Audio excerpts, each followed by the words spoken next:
have lied to you because yesterday I won the first game. I was very excited. I said that I'm going for it. I'm going to try to win the tournament. And today things went a little bit wrong. And I'm going to show you the game. So I just finished the game. I was playing against Gunnar Andersson, a man who I think is born 1963, the same year as my mother. Rated 1900, has played chess for many, many, many years. Not so sure how much online chess he plays, but I know he's played a lot of chess tournaments for many years. And he was a bit lower rated, so I had the black pieces today, but I was going into the round feeling pretty confident because, I thought, okay, let me just play like I did yesterday and everything will be fine. And I was looking at different lines before the game. So he played e4, which I was expecting. And this became a Sicilian. And this is a Sicilian that I play a lot of times. So I went e5, knight db5, d6, bishop over here. And now this is all theory. And the point here is, we were playing this at literally like a tempo. Like we were playing this, at 5 seconds per move. It was really fast. Very, very, very fast. Bishop e7, takes, bishop g5. I've had this position a million times in my life. I felt very confident. I went castles here. And after a4, I took and I decided to go knight e7, which is a move that I haven't really played before so much because I wanted to surprise him a bit. So after this move, he went bishop c4, which I was kind of expecting. But here, without really thinking, just because I wanted to play so fast, I was telling myself, this game, I'm not going to get in any time trouble. I had an hour 32 left and it was move 15. I thought there's no way I get into any time trouble in this game. But here I made a mistake. I went bishop b7. And this is maybe not such a big mistake, but for me, from a practical point of view, this was a really big mistake because I want to play the move a5 here. This is the move that I really want to do because I want to prevent the knight from going to b4. However, here, I thought that it didn't matter if I went bishop here first or a5 first. You see, the whole point of this opening for me is that I need to get control of the d5 square. So my dream scenario is to force an exchange of pieces on this square and force white to take back with the pawn. If white takes back with the pawn and I'm able to play f5, I have a better position than my opponent. So this is my dream. And I know this, so I am playing for this. So typically it's normal to go bishop e6, this is very normal, and the whole point actually of placing this bishop on g5, it looks a little bit strange, is so that if the knight goes to e3, I am able to exchange it to eliminate this knight and eliminate the piece that can basically defend this other knight to keep control of the square. Maybe it seems a little bit complicated, but basically the whole point is that I will be very happy if I am just able to have as much control of the square as possible. So the move a5 is a really good move because the only other way this knight has to defend this knight is either e3 or b4. e3, I have my bishop, I will trade off my bishop. This is my bad bishop. I am very happy to trade this bishop off for this knight. However, I am not so happy if we get in a position where white is able to get a fantastic knight on d5 and I cannot trade it off. So I really cannot, for instance, trade this bishop for this bishop. So I know all of this, but I thought it didn't matter what order I did it. So here it's very important that I play the move a5, at least from a practical point of view, because now this move knight b4, it doesn't work because, okay, I cannot take here because then he takes my rook, but here I have this move bishop d7 and I'm threatening the rook and now I'm protecting my rook. And if knight takes e7, I will just simply take back with the bishop, and knight here now doesn't attack my queen or anything, so I am now threatening two pieces at the same time and I will win material. I will win this exchange. So this move doesn't work here. However, I play the move bishop b7, which is a kind of slow move. And the problem is that now after knight b4, if I go a5, he has knight takes e7, and after queen takes e7, he has knight here. And now I have this problem where I cannot get rid of this knight. And I didn't know how to ever get rid of this knight because this knight is now fantastic and I'm missing my knight. I have this bishop that is really bad. So here actually, I need to find this move queen d7, and I need to go for, a sacrifice thing where I sacrifice my rook, my exchange, and enter a position like this. But this I never ever in my life even considered. This was just, I didn't consider giving up my material. So In this position, after knight b4, I spent a very long time thinking. I am ashamed to say that I spent 50 minutes here because I was trying to figure out what to do. In a way, I'm ashamed, but in another way, I'm not, because in a very honest way, I enjoyed trying to solve a problem, and it was nice to just think. I feel like because I haven't played a tournament in a long time, I spend so much time all the time on my phone, or just constantly getting like notifications or dopamine in a certain, like, you know, from notifications or from looking at my phone or computer or whatever. But to spend almost an hour simply thinking about a chess position, it felt very healthy for my brain. So from that point of view, I don't regret it, because I did feel like, wow, my brain is really working. I am really focused on a thing for a whole hour now, which is amazing. Yeah, I'm sad that I did that, but I came up with a very creative idea. So here the best move is for me to go a5, but like I said, I didn't really want to enter that position because I didn't like the fact that that knight was going to get so strong. I didn't want to play that.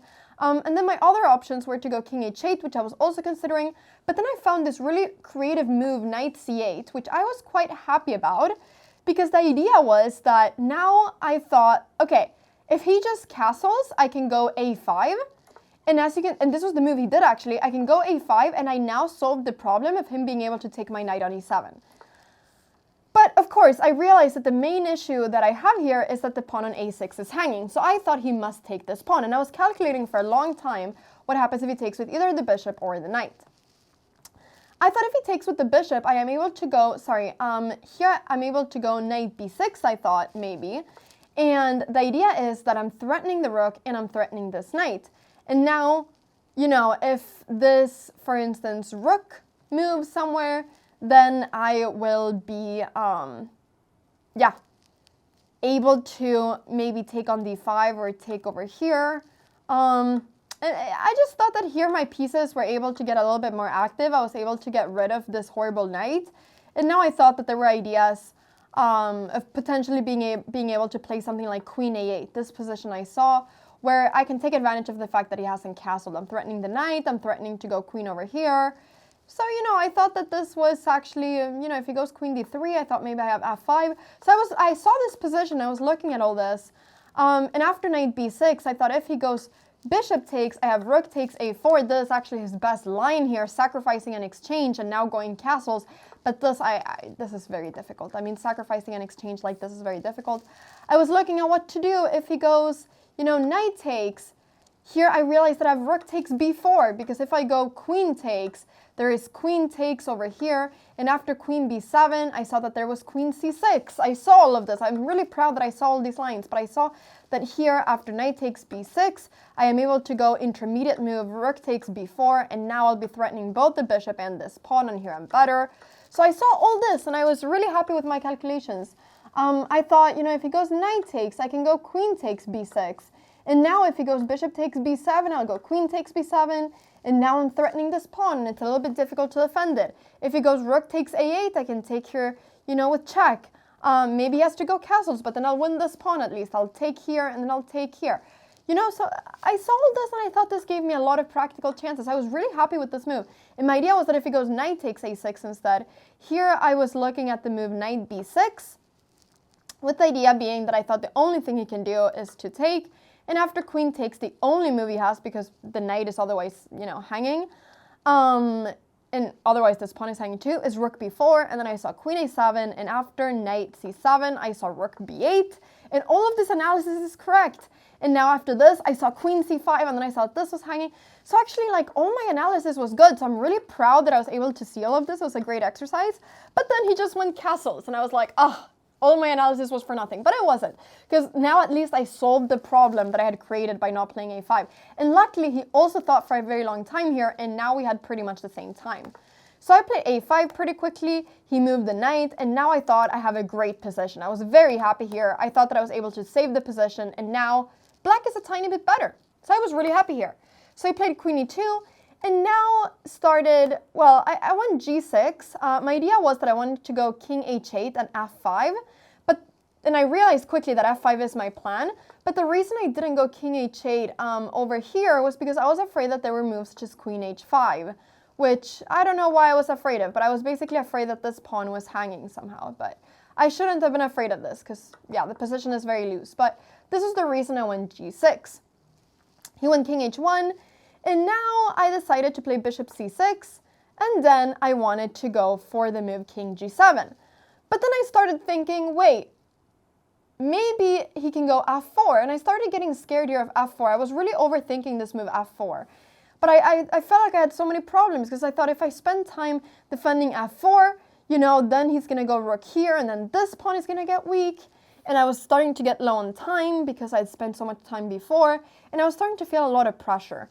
And I here should just have gone king h8 and just gone for this plan of f5 and realized that f4 isn't a good move. But for some reason, I got worried about this move f4, and I got worried that my king would get weak with the rook and the bishop all pointing towards it. So here I play the move rook e8, where the idea is that now f4 doesn't work because then I'm able to take this pawn. But now he played rook over here, and I basically need to go back now. But instead I play the move queen b7, which I thought was a good move because I thought if he takes, I take here.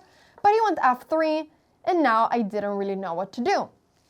And I was playing these moves pretty quickly. I was looking at, okay, maybe I can go a4. But then I thought if I go a4, he can go knight b4. And then he's able to get control of this square. And everything that I've done this game is try to stop him from getting control of that square. So I was like, I don't want to allow that. So I played bishop d8. And as soon as I played it, I realized that I have a big issue, which is that he can go b4. And now I realized just how bad my position was because I just wanted to get an extra tempo. I just wanted to have my king on h8 so that I could go f5, but I just felt like I never had time to do it. So here I did a big blunder, honestly. This is, I think, the biggest blunder I did in the game.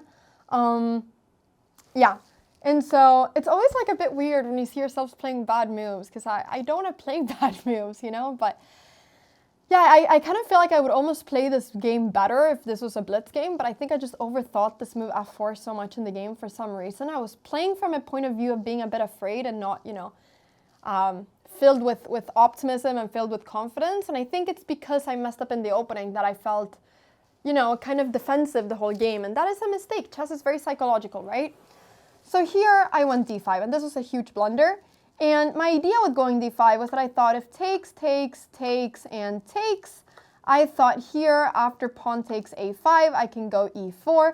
And here I actually thought that I'm able to get quite a lot of counterplay. I thought here after rook takes e4, you know, I'm putting some pressure on the king.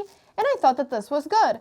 But the problem was that as soon as I played d5, I realized that I missed the move knight c5. I just missed that he has this intermediate move. So my analysis just didn't work. So here I played queen a8, he took, I took, I realized I didn't have another option, and I played this move knight d7, which is actually a mistake. But it's only a mistake if I see that I have this move queen c8, which is a bit of a tricky move because now I'm threatening the knight and I'm threatening the bishop, so he has to actually go bishop b5. And now I can maybe go e4 and start, you know, creating some trouble for him. So this I should have seen, but I had 2 minutes left here and I only saw queen c6, which I didn't like because of bishop b5. And it's quite typical, isn't it, that we don't look at the more passive moves. We only look at moves going forward, but I just missed queen c8. And so I played e4 here immediately because I saw this idea that if knight, well, yeah. My beautiful idea was that if knight takes f8, I can go e takes f3, of course. And now the point was that if queen here, I can go f takes g2, and then after king here, I have bishop b6 checkmate. And I thought this was really pretty. So that was my idea. I just missed queen c8, and I thought, okay, maybe I'm lucky, and he takes my rook. But he took on d5, which was very good. And after knight takes f8, I still have this idea of being able to take, and then of course he cannot take my rook because then there's checkmate. But of course, if I take on f3, he just takes back with the queen. So here, yeah, I took on f8. Here I played queen b7, threatening the pawn. I took on b4. I started seeing some more chances now, but I played this quite well. He was trading off pieces. In this position, I went king f8. I only had 40 seconds left. And here, you know, I was just planning on going bishop e5. I had 40 seconds left, and I'm super lost here, but here I have to trade queens and just pray that he goes wrong in this endgame, even though it's a winning endgame for him. But here I just played queen e7, And then literally looked at my position. I was like, wait, Anna, there's a checkmate in one. I just missed that there was a checkmate in one. So I felt like this was the creme de la creme of a game where I felt like I just missed a lot of things. I mean, I saw a lot of things in the beginning, but I felt like I used all my brain power in that opening, and then I didn't have enough brain power for the actual important moves in the rest of the game. So this is one of those games that just didn't go my way. And of course, I'm sad. You know, I hate losing against a lower rated person so early in the tournament. It really hurts. Yeah, but chess is hard. Chess is hard. And I know I'm now going to get a bunch of comments that are going to be like, Anna, how can you try to win the tournament when you're losing to 1900s? And, you know, I always get these comments when I lose a game. But, you know, I am honest with my intentions. I still want to try to do my very best the rest of the tournament, of course. I'm going to try to, you know, I'm trying to see this in a positive light. You know, maybe I play against easier opponents now for a couple rounds because I lost this game. Maybe that gives me more chances later on. But I still have 7 games to go. And I'm going to do my very best. So yeah. So to all those people saying that, you know, chess is hard. And whenever you compete in something, you can win or you can lose. And it's nice when it's all victories and we're all happy and everything goes great. But that is not just competition. Competition is also sometimes losing. And when that happens, I think the most important thing is to just not let that, you know, stop you, but just have that be a learning experience and motivate you to try to do even better the rest of the games. And for me, that's the most important thing. I can now either get really sad about this and just feel, you know, very upset, or I can try to see it as the fact that I have 7 more games to go where I can try to win. I can still get, you know, 8 out of 9 points if I do the tournament of my life. So it's still possible. I just gotta take it game per game. And this was a great learning experience because I will never make this opening mistake ever again. I'm gonna remember this game forever, I feel like. So I will never forget A5 in that position anymore.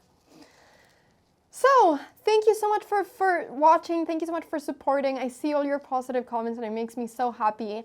And I really appreciate all of you being positive. You know, it's always hard in a way competing like this because I know that I can lose, and then, you know, I feel a lot of pressure because then I know that many people maybe will be sad when I lose or all these kinds of things. So it's always hard, but, you know, whenever you guys are positive in the comments, it just makes me so happy because it makes it just a lot easier. So I really, really appreciate all of you being positive and all the support and all of you watching the games and everything. It's amazing.